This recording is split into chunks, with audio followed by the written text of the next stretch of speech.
Hello students, moving charges and magnetism का ये video number 5 है। इसके प्रीवियस 2 वीडियोस में हम लोगों ने बायो-सावर्ट लॉ का एप्लीकेशन को ही पढ़ा है और ये तीसरा वीडियो है जिसमें हम लोग आज भी बायो-सावर्ट लॉ के एप्लीकेशन को ही पढ़ेंगे। मतलब ये जो टॉपिक है magnetic field at the axis of current carrying loop, ये कोई करंट कैरिंग लूप है, इसके सेंटर पे मैग्नेटिक फील्ड का क्या वैल्यू होता है ये हम लोगों ने प्रीवियस वीडियो में निकालना सीखा था। कोई भी लॉन्ग स्ट्रेट कंडक्टर के कारण कितना मैग्नेटिक फील्ड होता है वो निकालना सीखा था बायो-सावर्ट लॉ के एप्लीकेशन में। और ये बायो-सावर्ट लॉ का आज हम लोग तीसरा एप्लीकेशन पढ़ेंगे। क्या तो मैग्नेटिक फील्ड को निकालना है कहाँ पे, तो किसी भी करंट कैरिंग लूप के एक्सिस पे, ठीक है।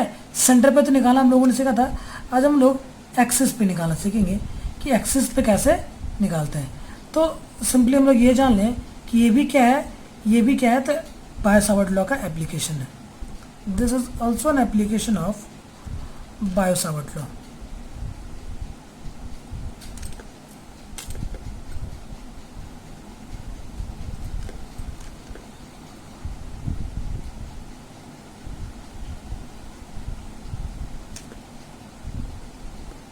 चलिए, तो बायो-सावर्ट लॉ, तो हर एक टॉपिक में हम लोगों ने सेम प्रोसेस को, सेम प्रोसीड्यूर को रिपीट किया था कि हम लोगों को किसी के लिए भी यदि मैग्नेटिक फील्ड निकालना होता था, चाहे वो लॉन्ग वायर हो या लूप हो, तो उसके लिए हम लोग क्या करते थे, एक स्मॉल करंट एलिमेंट को पहले कंसिडर करते थे, ठीक है, और फिर बाकी के उसको क्या कर देते थे हम लोग, तो इंटीग्रेट कर देते थे। तो जाहिर सी बात है इसमें भी हम लोग वही करेंगे, एक करंट एलिमेंट को कंसिडर करेंगे। सपोज यहाँ पे at the top of the loop, ठीक है, at the top of the loop पे हम लोग क्या करेंगे, एक करंट एलिमेंट को कंसिडर कर रहे हैं। ये कोई करंट एलिमेंट है डीएल, ठीक है, और ये जो लूप है, ठीक है, ये लूप का रेडियस को कंसिडर करते हैं। इस लूप का जो रेडियस है, इसका रेडियस है ए, ठीक है।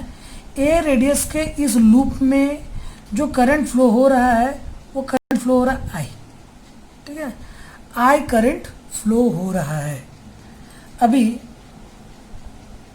हम लोगों को निकालना है कहाँ पे, तो इसके एक्सिस पे, इसके सेंटर से, ये इसका सेंटर से आर डिस्टेंस पे एक पॉइंट को कंसिडर किए हैं पी, और इसी पॉइंट पी पे हम लोगों को निकालना क्या है, तो इस करंट कैरिंग लूप के कारण कितना मैग्नेटिक फील्ड होता है, इस मैग्नेटिक फील्ड के वैल्यू को कैलकुलेट करना है।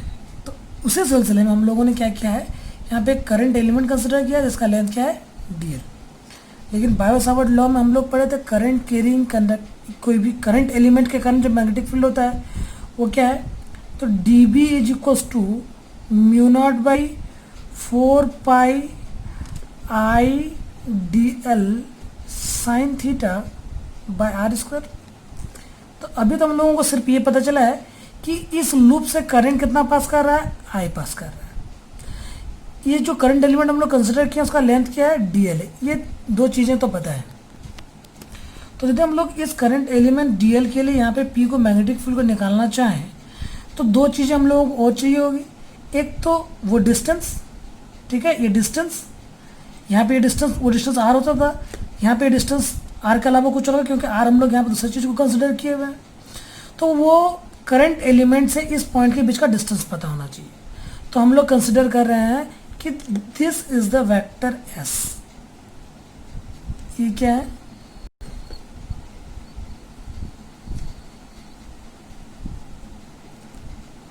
ये वेक्टर एस है, ठीक है। तो वेक्टर एस क्या है, तो याद रखना है वेक्टर एस क्या है, तो पॉइंट पी का पोजीशन वेक्टर है किसके रिस्पेक्टिव में, तो इस करंट एलिमेंट डीएल के रिस्पेक्टिव में क्या है, वेक्टर एस एक पोजीशन वेक्टर है जो कि डिस्टेंस को भी बता रहा है, ठीक है। तो ऑब्वियसली इसके बीच ये डी एस, अब ये चीज़ भी पता चल गया, डिस्टेंस भी पता, करंट एलिमेंट और इस पॉइंट के बीच का डिस्टेंस भी पता चल गया। अब सिर्फ पता रहना रह गया क्या, तो इन दोनों के बीच बनने वाला एंगल क्या है। तो इन दोनों के बीच जो एंगल बनता है इसका जो पोजीशन वेक्टर एस है और ये जो करंट एलिमेंट डी एल है, ठीक है, इन दोनों के डायरेक्शन के बीच जो एंगल बनता है वो होता है 90 के बराबर। किसके बराबर? 90 के बराबर। दैट मीन्स थीटा का वैल्यू क्या है, मतलब सिंपली याद रखना कि ये जो एस है ये परपेंडिकुलर है किसके? डीएल के, इसलिए थीटा का वैल्यू कितना है? 90। तो इन सारे वैल्यूज़ को यदि हम लोग पुट करें, इन सारे वैल्यूज़ को यदि हम लोग पुट करें तो पुट करने पे सिर्फ बदलेगा क्या?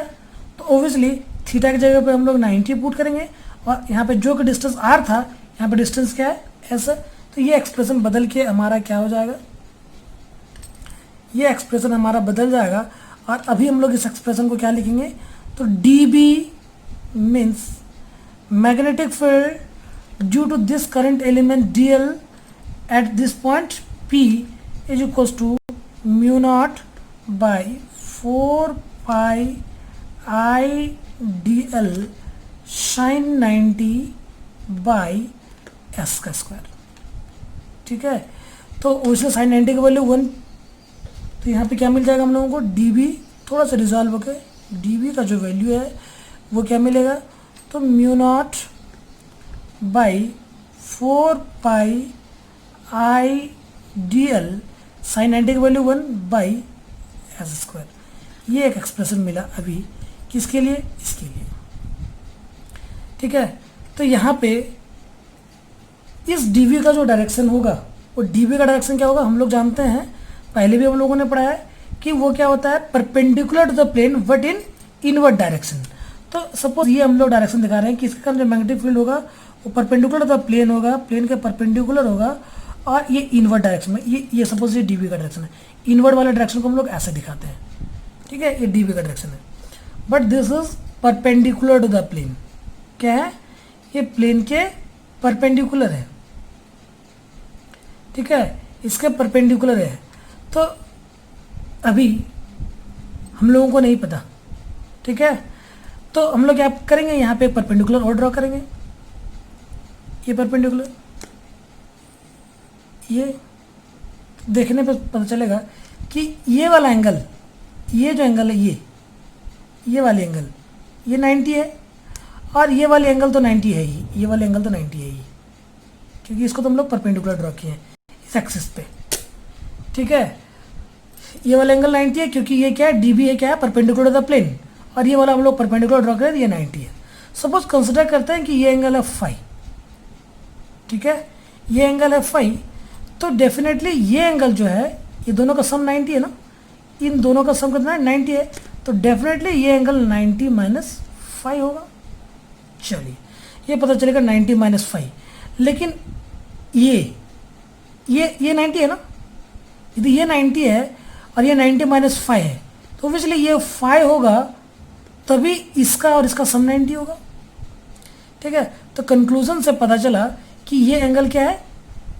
फाई है। क्यों? क्योंकि ये फाई तो ये 90 माइनस फाई, चूंकि इन दोनों एंगल्स का सम 90 है तो ये अकेला क्या होगा? फाई होगा। तो हम लोग इस db को उसके कंपोनेंट्स में ब्रेक कर सकते हैं। तो ये जो कंपोनेंट होगा जो एंगल फाई एंगल के साथ है, ये होता है db cos फाई, और ये जो कंपोनेंट होगा ये क्या हो जाएगा? तो db sin फाई। ये तो हम लोग एक कंपोनेंट के लिए किए हैं, एक करंट एलिमेंट dl के लिए किए हैं। यदि बिल्कुल इसी तरह का दूसरा करंट एलिमेंट हम लोग यहाँ पे कंसिडर करें, बिल्कुल इसी तरह का कोई दूसरा करंट एलिमेंट हम लोग dl यहाँ पे कंसिडर करें, जस्ट इसके vertically opposite, just vertically opposite, पर एकदम अपोजिट में, तो क्या होगा? सारी चीज़ें सेम होंगी। इसका भी रेडियस a होगा, ये रेडियस यदि a है तो ऑब्वियसली ये रेडियस भी a होगा। ठीक है, ये यहाँ से यहाँ तक का डिस्टेंस s है तो ऑब्वियसली ये डिस्टेंस भी s होगा, इसका भी पोजीशन वेक्टर s होगा। ये एंगल फाई बन रहा तो ऑब्वियसली ये एंगल भी फाई बनेगा। ठीक है, सिर्फ बदल क्या जाएगा?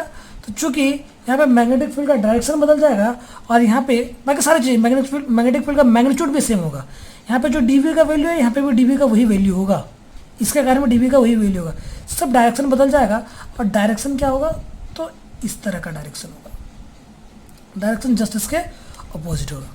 बिल्कुल ये एंगल फाई है, तो कंक्लूजन से पता चलेगा कि ये एंगल भी क्या है? जस्ट जैसा हम लोग यहाँ पे ये किए थे, निकाले थे फाई, तो इसलिए ये एंगल भी क्या आएगा फाई, सारी चीज़ें सेम होंगी। तो ये डी बी है, तो इसलिए ये एंगल क्या हो जाएगा, ये भी हो जाएगा डी बी कॉस फाई, और ये एंगल क्या हो जाएगा, ये क्या हो जाएगा component d b sine phi. तो पता चल रहा है कि ये डी बी कॉस फाई ऊपर की ओर है, इसके कारण जो मैग्नेटिक फील्ड है उसका कॉस कंपोनेंट ऊपर की ओर है, जबकि इसके कारण जो मैग्नेटिक फील्ड है उसका कॉस कंपोनेंट नीचे की ओर है, और दोनों का कॉस कंपोनेंट चूंकि सेम है इसलिए दोनों दूसरे को क्या करता है, इक्वल और ऑपोजिट होने की वजह से कैंसिल आउट कर देता है।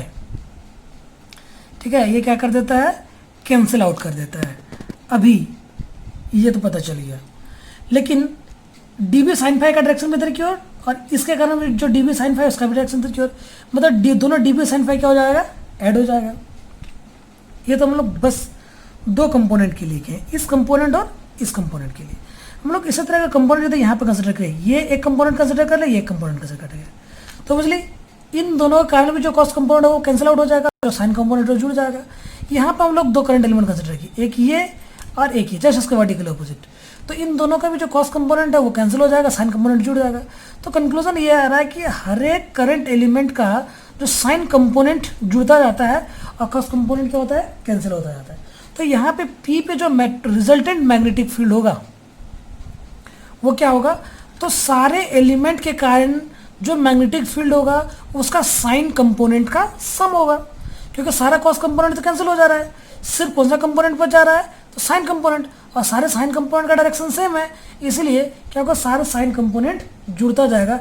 इसका मतलब सिंपली यदि हम लोग टोटल मैग्नेटिक फील्ड निकालें, टोटल मैग्नेटिक फील्ड निकालें तो B इज इक्वल्स टू क्या मिलेगा, that means integration of dB, integration of dB।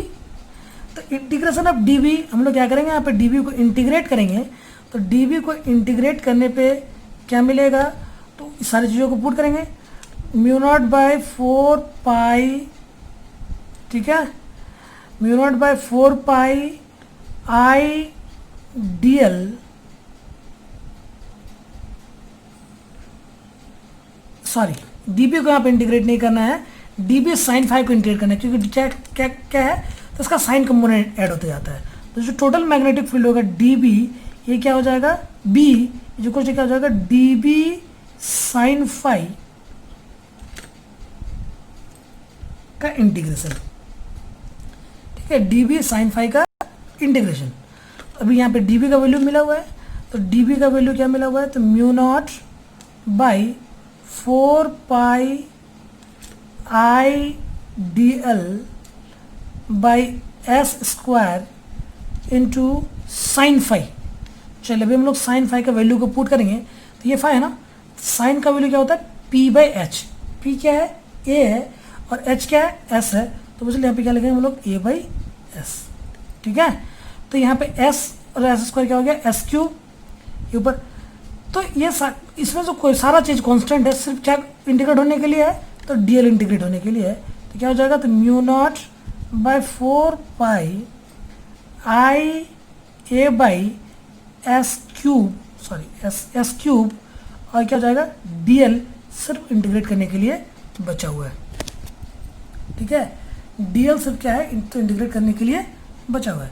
तो अभी हम लोग इस डीएल क्या है, तो ये करंट एलिमेंट, तो पूरे लूप के लिए इसको इंटीग्रेट करेंगे तो क्या मिलेगा, लूप का सरकमफेरेंस, मतलब डीएल को इंटीग्रेट करने पे क्या मिलेगा, लूप का सरकमफेरेंस।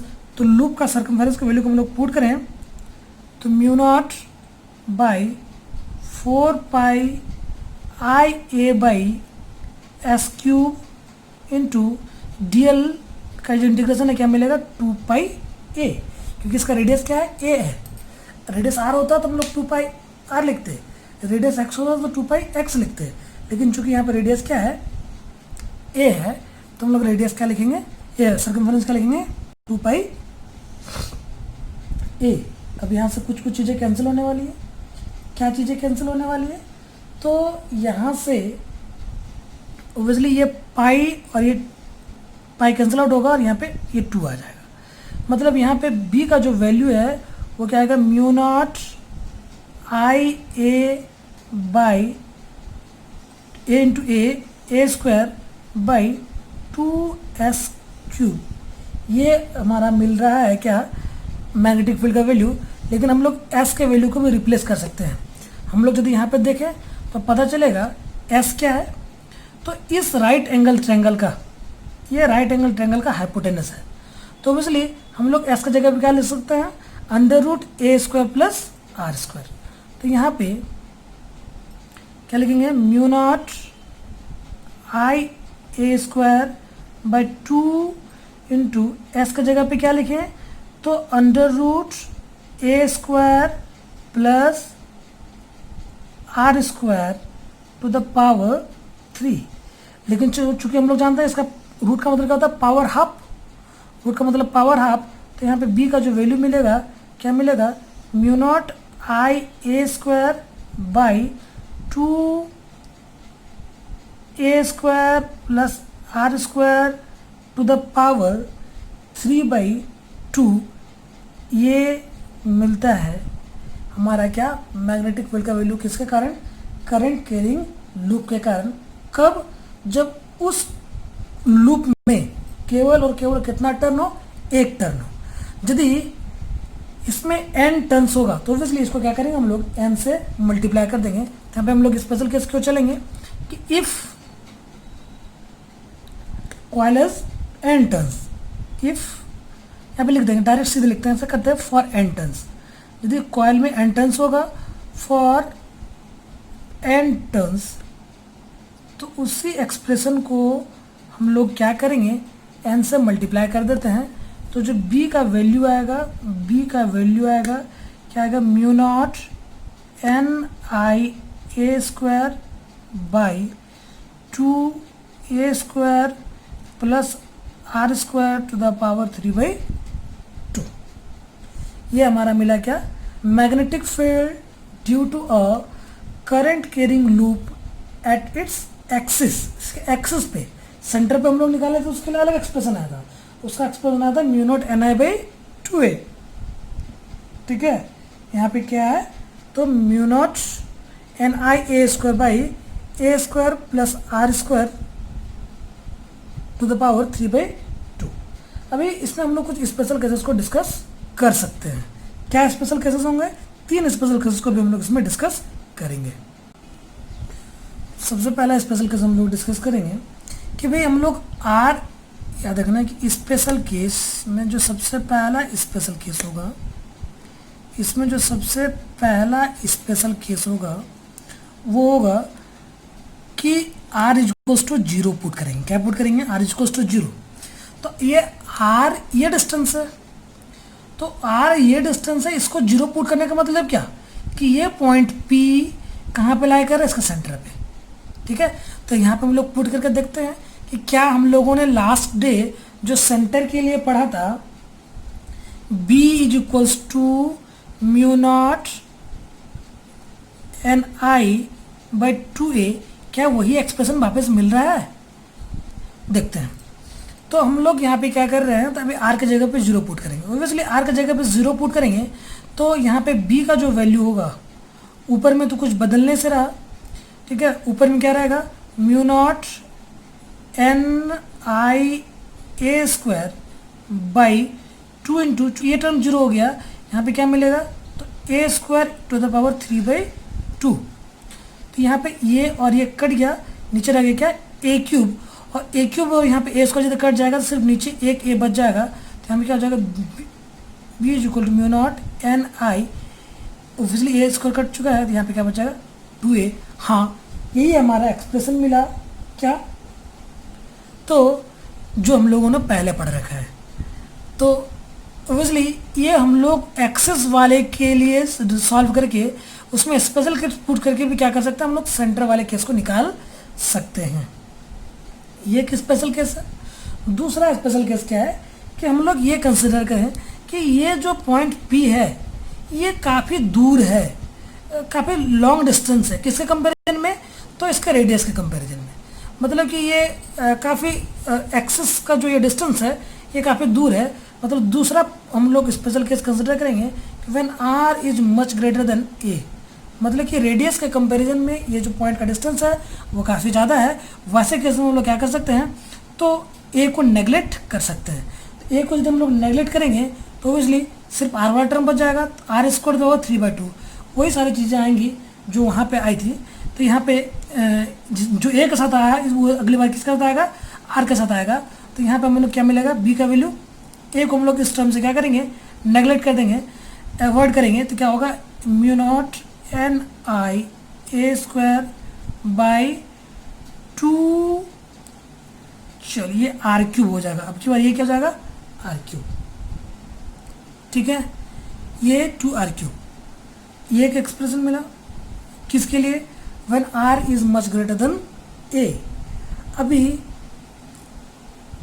ऐसा हो कि यदि ये रेडियस a और ये जो डिस्टेंस है सेंटर से इस पॉइंट एक्सिस पे जो पॉइंट है p, ये दोनों डिस्टेंस यदि सेम हो तो क्या होगा, ठीक है। तो when r is equals to a put करेंगे, दैट मीन्स r क्या है, r is equals to a put करेंगे तो क्या मिलेगा, तो b is equals to mu not N I A square by obviously 2 into ये क्या मिल जाएगा, A square plus A square, 2a square to the power 3/2, 2a square to the power, sorry 2a square to the power 3/2। आप लोगों को ये solve करने आना चाहिए, तो सॉल्व करें तो क्या मिलेगा, ये 2 टू द पावर 3/2 इस पावर 2 पे भी है और इस पे भी है। तभी हम लोग क्या करेंगे, mu naught N I A square by 2, ये पावर इस पे भी है, दैट मीन्स क्या हो जाएगा 2 टू द पावर 3/2, और इसको यदि सॉल्व करेंगे तो क्या मिलेगा, ए क्यूब।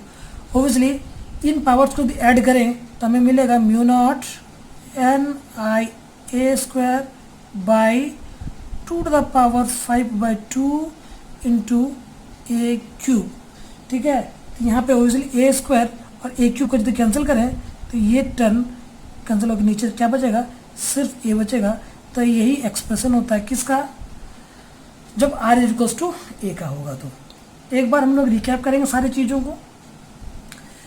आप लोगों को बता दें कि ये बायो सावर्ट लॉ का ये लास्ट एप्लीकेशन है।